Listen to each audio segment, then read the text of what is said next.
कभी भारतीय इतिहास में एक ऐसा नाम था जिसका हर कदम युद्ध भूमि में एक नई गाथा रचता था। हर एक युद्ध उसकी वीरता का गवाह बनता था और उसकी कहानी न केवल उसकी सभ्यता बल्कि आने वाली पीढ़ियों के लिए एक प्रेरणा बन जाती थी। एक ऐसा नाम जिसका जीवन रहस्यों और संघर्षों से भरा हुआ था।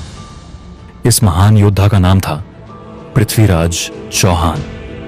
लेकिन क्या आप जानते हैं कि पृथ्वीराज का जीवन केवल उनकी साहसिक वीरताओं तक ही सीमित नहीं था। यह एक ऐसा जीवन था जिसमें राजनैतिक विश्वासघात, प्रेम की जटिलता और शासक की जिम्मेदारियों के बीच एक दिलचस्प संघर्ष था। अभी तक हम पृथ्वीराज चौहान के बारे में केवल किताबों और कविताओं में पढ़ते हैं, लेकिन क्या होता यदि उनके जीवन के कुछ अनकहे पहलू हमारे सामने होते? क्या होता यदि उनकी कहानी को एक नजर से देखा जाता, जिससे उनके जीवन की गहराई और भी स्पष्ट हो जाती? चलिए दोस्तों, रोज की तरह शुरू से शुरू करते हैं। एक अंधेरी रात अजमेर की शाही महल में एक बच्चा जन्म लेता है जो न केवल अपनी धरती का बल्कि इतिहास का कर्ता बनता है। पृथ्वीराज चौहान का जन्म 1168 ईस्वी में हुआ था, लेकिन उनका जीवन कुछ ऐसा था जो सामान्य नहीं था। उनका पालन पोषण एक योद्धा के रूप में हुआ, लेकिन यह कोई साधारण योद्धा नहीं था। पृथ्वीराज का नाम समय के साथ उनके बाणों और तलवारों के लिए प्रसिद्ध हुआ, लेकिन यह उनकी बौद्धिक क्षमता और शासन कला के लिए भी था। राजमहल के शांत वातावरण में वह कभी भी साधारण बचपन नहीं जी पाए। उनका हर कदम एक ऐसी घटना से जुड़ा था जिसने न केवल उन्हें महल के अंदर बल्कि देश के इतिहास में एक अमिट स्थान दिलाया। लेकिन यह केवल विजय और सम्मान की कहानी नहीं थी। पृथ्वीराज के जीवन में एक ऐसा मोड़ आया जिसने उन्हें अंधेरे रास्ते की ओर ढकेल दिया। यह वह मोड़ था जब उनके ससुर कन्नौज के राजा जयचंद ने उनके साथ विश्वासघात किया।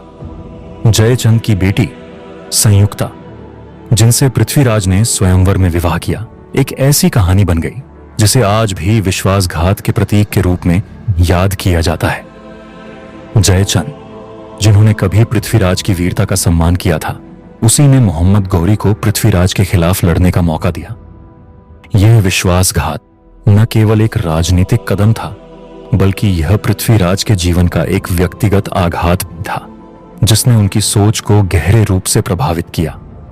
इस समय पृथ्वीराज ने यह समझ लिया कि युद्ध केवल लड़ाई नहीं होती, बल्कि यह उन रिश्तों और विश्वासों का भी संघर्ष होता है जो सत्ता और राजनीतिक जीत से जुड़ी होती हैं। यह विश्वासघात अंततः उन्हें एक और महत्वपूर्ण युद्ध की ओर ले गया, तराइन की पहली लड़ाई। जब मोहम्मद गौरी भारत की ओर बढ़ रहा था, पृथ्वीराज ने उसे रोकने का फैसला किया। पहली लड़ाई में पृथ्वीराज ने अपनी सेना की नेतृत्व क्षमता और रणनीतिक कौशल को दिखाया। यह लड़ाई केवल भूमि की लड़ाई नहीं थी, बल्कि यह एक विचारधारा की लड़ाई थी। भारतीय भूमि की रक्षा के लिए पृथ्वीराज ने अपनी जान की बाजी लगा दी। इस युद्ध में उनकी रणनीति ने उन्हें विजयी बनाया, लेकिन एक गहरी बात छिपी थी। पृथ्वीराज ने गौरी को दया दिखाते हुए उसे छोड़ दिया, लेकिन क्या यह दया सही निर्णय था? यह सवाल इतिहासकारों के बीच एक बहस का विषय बना है। लेकिन जैसा कि इतिहास कभी आसान नहीं होता, वही दया पृथ्वीराज को भारी पड़ गई। मोहम्मद गौरी ने अगले साल 1292 ईस्वी में अपनी सेना के साथ पुनः हमला किया। तराइन की दूसरी लड़ाई एक भयंकर संघर्ष बन गई। इस बार गौरी ने अपनी रणनीति को बदल दिया और पृथ्वीराज की सेना को कड़ी टक्कर दी। पृथ्वीराज के पास रणनीतिक कौशल था, लेकिन इस बार युद्ध के मैदान में एक भूल ने उन्हें घेर लिया। गौरी ने जमीन पर तेज स्पाइक्स लगवाए, जिससे पृथ्वीराज की घुड़सवार सेना को भारी नुकसान हुआ। यह लड़ाई, जो इतिहास के एक नए मोड़ को दर्शाती है, पृथ्वीराज के लिए एक ऐतिहासिक हार साबित हुई। पृथ्वीराज चौहान का शासन केवल युद्ध की जीत और हार तक ही सीमित नहीं था। उनका शासक के रूप में योगदान न केवल युद्ध भूमि में था, बल्कि उनकी दृष्टि और शासन कला ने दिल्ली और अजमेर जैसे क्षेत्रों को सांस्कृतिक और सामरिक दृष्टि से समृद्ध किया। वह न केवल युद्ध के मैदान के एक महान योद्धा थे, बल्कि वह एक काव्यकार, संगीतकार और विद्वान भी थे। उनके शासन में कला, संगीत और साहित्य को एक नई ऊंचाई प्राप्त हुई। पृथ्वीराज चौहान का जीवन एक बहादुरी और वीरता की मिसाल बन गया। उनकी वीरता की कहानियां आज भी लोकगीतों और कविताओं में जीवित हैं। चांद बरदाई द्वारा लिखित पृथ्वीराज रासो उनकी वीरता को रेखांकित करता है और उन्हें एक महान योद्धा के रूप में स्थापित करता है। उनके जीवन का हर पहलू, चाहे वह युद्ध हो या उनका शासन, एक प्रेरणा बना है। उनकी कहानी हमें यह सिखाती है कि एक महान शासक केवल सैन्य कौशल से नहीं, बल्कि अपने निर्णयों की समझ और अपने सिद्धांतों की दृढ़ता से भी पहचाना जाता है।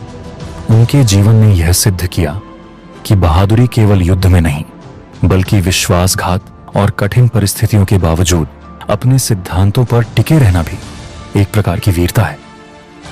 दोस्तों, पृथ्वीराज चौहान का जीवन एक रहस्यमय और रोमांचक यात्रा थी, जिसमें युद्ध, विश्वासघात, प्रेम और राजनीति का एक अद्वितीय मिश्रण था। उन्होंने अपनी पूरी ताकत से भारतीय संस्कृति और वीरता को जिंदा रखा। चाहे वह अपनी वीरता से लड़ाई जीतने का समय हो या विश्वासघात से निराश होकर एक नई दिशा में चलने का, उन्होंने कभी हार नहीं मानी। उनके जीवन और उनकी विरासत आज भी भारतीय इतिहास में अमर है। दोस्तों, इस कहानी को एक कविता माध्यम से विराम दूंगा, पूरा जरूर सुनिएगा। सिंहासन पर बैठा वीर योद्धा, धरती का दीवाना, आकाश का राजा, अजमेर की धरती पर जन्मे पृथ्वीराज चौहान इतिहास के ताज में चमके। धनुष की प्रत्यंचा, तीरों की बारिश, सैन्य की कड़ी, विपरीत परिस्थिति में भी हिम्मत की कमी नहीं थी। राजपूतों का मिजाज, संघर्ष में संजीवनी, जीत के बाद भी उनकी आंखों में थी उम्मीदों की नमी। जयचंद का विश्वासघात मन को दुखाया, संयुक्ता का प्रेम दिल को भाया, फिर भी वे डटे रहे, न झुके न घबराए। प्रत्येक लड़ा हुआ युद्ध मानो उनका कर्म बन जाए। मोहम्मद गौरी आया, लेकर युद्ध का रंग। पहली लड़ाई में विजय, पृथ्वीराज का प्रचंड सुसंग। पर दया का हाथ बढ़ाया, फिर वही हुआ जो आज भी इतिहास में छल धोखा कहलाया। तराइन की दूसरी लड़ाई, हार का कड़वा पल, वह वीर हारा नहीं, पर दृष्टि हुई थम। अंधा किया गया, पर कद कभी न गिरा। भारत की धरती पर उनका नाम कभी न मिटा। न केवल युद्ध के मैदान में, बल्कि नीति और शिष्टता में वे शासक थे, कवि भी थे। इतिहास के पन्नों पर अमर हो गए।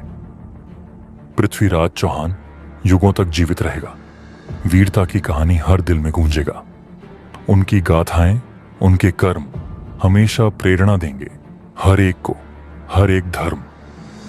अभी भी दूर दूर तक गूंजती है आवाज पृथ्वीराज चौहान। तुम रहोगे हमेशा वीरता की पहचान। दोस्तों, वीडियो कैसा लगा हमें कमेंट में अपनी राय जरूर दें।